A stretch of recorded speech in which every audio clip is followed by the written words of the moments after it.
I'm finding myself falling into the story or the conditioning less. Well, that's excellent. Yeah. Well, let's take a moment to appreciate that. But but before we get into the next story, the story about the story, let's just take a moment to appreciate. I am falling into the story less and less. So what are you falling into? Truth. Truth. So tell me about that before we get into this other thing. Although the fear is still there of falling into the story, it's less. The fear is stronger, more the responsibility to truth. What's that responsibility?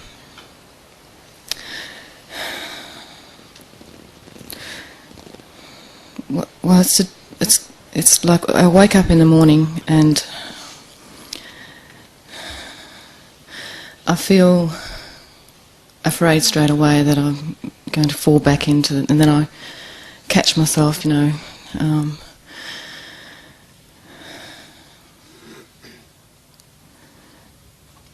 It's like it's a fear of the boldness of being allowed to shine. A fear of being yourself. Well, of not being able to do it, I guess. Oh, you can't do it. So you don't have to worry about that. It does. Yeah. So are you afraid of being? Yeah, I guess I am, yeah. So you just sit back and relax for a moment. So just while you're up here in front of all these people with the cameras rolling and everything. The pressure is on, right? It's a pressure cooker. Just don't do anything. You can just sit here. And you see the impulses to do something? Impulse arises. Yes, but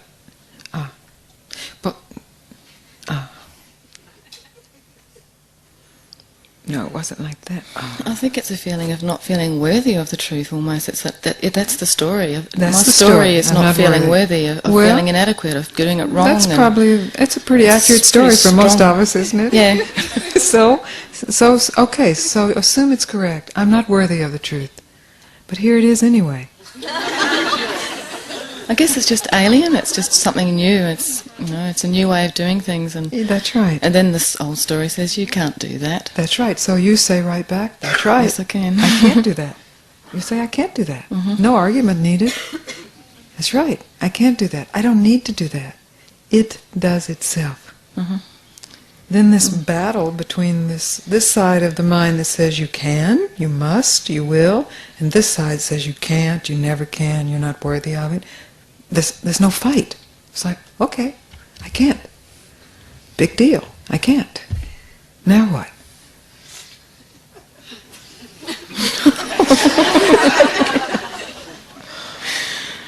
It's pretty ridiculous, isn't it? It's ridiculous. It's pretty ridiculous.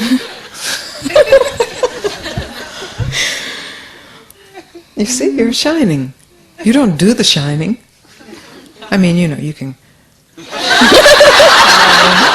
But that's like scary, don't you? That's what monsters are, They're pretending to shine, but so you can't do it. And you shine because you are light. There's still something there that's saying no, It's okay, so say no, agree with it. Say no.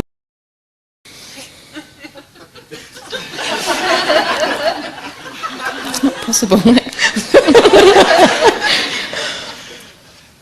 You see, there's a point where you're unwilling to battle. You're unwilling to continue this fragmented existence of this side of the mind saying yes and this side of the mind saying no, but yes must win, but no always comes back. It's like, hey, what then?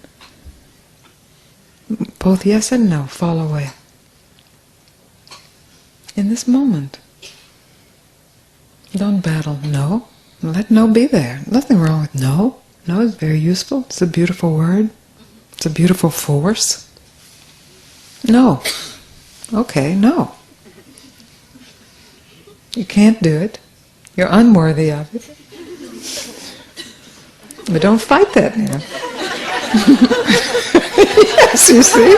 Where's its power then? Its power is only if you're willing to go to battle. To go to battle, you've lost it. You've lost it. Because you may appear to win. Okay, I won, yes. But it's only that no is then gone underground and pulls you into self-doubt. And you're always waiting for the whole thing to collapse. It's great now, it feels wonderful, but it can't last. Okay, it can't last. It can't last, it won't last. So? What we do? Nothing.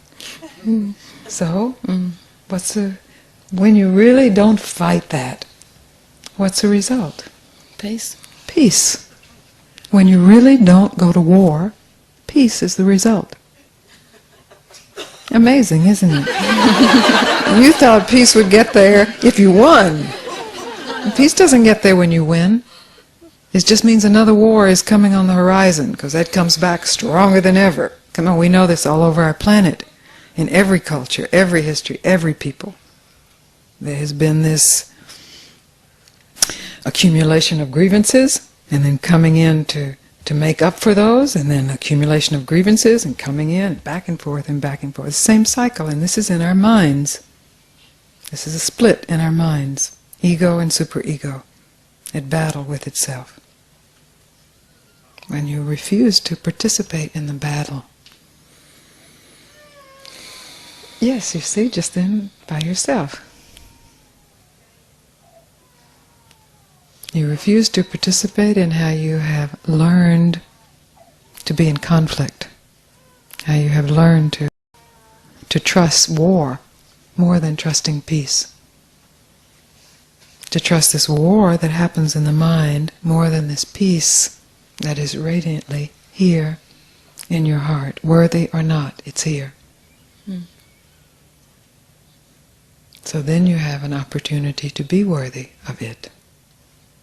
And to be worthy of it is to honor it. To be grateful that it has appeared in your life. Very lucky that peace has appeared in your life. Even if it's the tiniest flame. Many people never experience that. They don't even know what you're talking about, peace in your life. Or a tiny flame. Tiniest flame, you honor it. You are grateful for it, and it grows, and it grows, and it grows. That brings me to another question. Yes. I find myself miserable a lot of the time. I find it really difficult to be grateful for things that I know in my mind that I should be grateful for. Right, this. so it's not... But I'm miserable, That's and right. then I get angry with myself for not Are appreciating. you willing to be completely miserable when you are miserable? I tried that recently, and yes, it went much quicker. I saw the ridiculousness of it. There you go. And it just came through. That's it. So then, you take on all the misery of the world then. When you discover that meeting misery reveals misery to have no power at all, and running from misery gives misery its power, then you are willing to take on the misery of the whole planet, of the whole cosmos. Because you are at peace. And your peace, misery comes to that to be liberated, to be freed. Misery is only miserable because it is bound. It's a hungry ghost floating in the ether. It haunts, doesn't it? You feel misery coming, you open your heart and you say, okay, I won't fight you. I will let you be. And you see what happens. We can use words like transformation. It's not even a transformation. It's closer than that.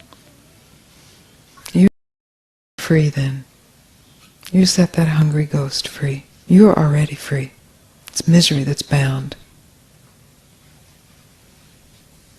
You know this from your experience then. I find it very easy to see other people's pain as well, and I take that on, and I feel as if I'm morbid most of the time, you know. Well, now I'm not speaking of indulging the misery. Yeah. So there's a difference in actually meeting it and indulging it. Indulging it is actually a way to avoid the meeting. Because if you can, on and on and on and on, more than a quarter of an hour, then you have to start getting a little suspicious. There's a little story going on here, a little drama, and that's really an avoidance of actually being willing to be completely miserable for 1 second, for 10 minutes, for whatever. It may seem like forever, but you are not fighting it. And you see then that it's set free. It's set free. Thank you. Right. Then I just simply confirmed what you have already experienced. There's a ruthlessness that has to be present regarding the tendency to indulge, as well as the tendency to repress, to deny. Those are both activities of mind in relation to negative emotions or negative events or positive emotions or events. In the willingness to meet them, the mind has no job, because it's not busy indulging or showing avenues of indulgence, and it's not busy showing avenues of repression. So it's at rest, and this meeting naturally occurs. And the meeting is meeting of consciousness, or spirit, with, in this case, misery, something that is bound and haunted. It's a meeting, and the misery is set free.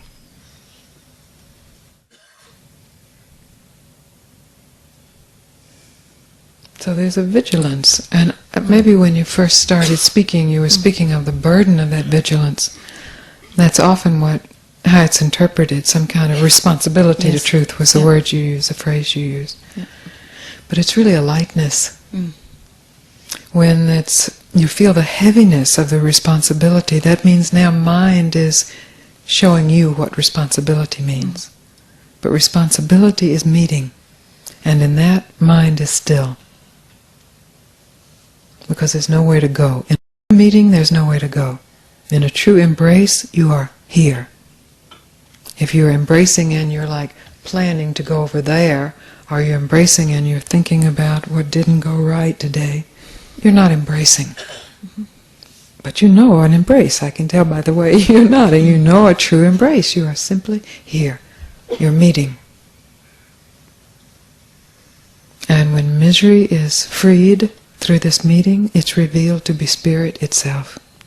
That it was simply cloaked, bound. And that's true of everything in the universe. Every body in the universe, every emotion, every situation, every circumstance. Because spirit is everywhere.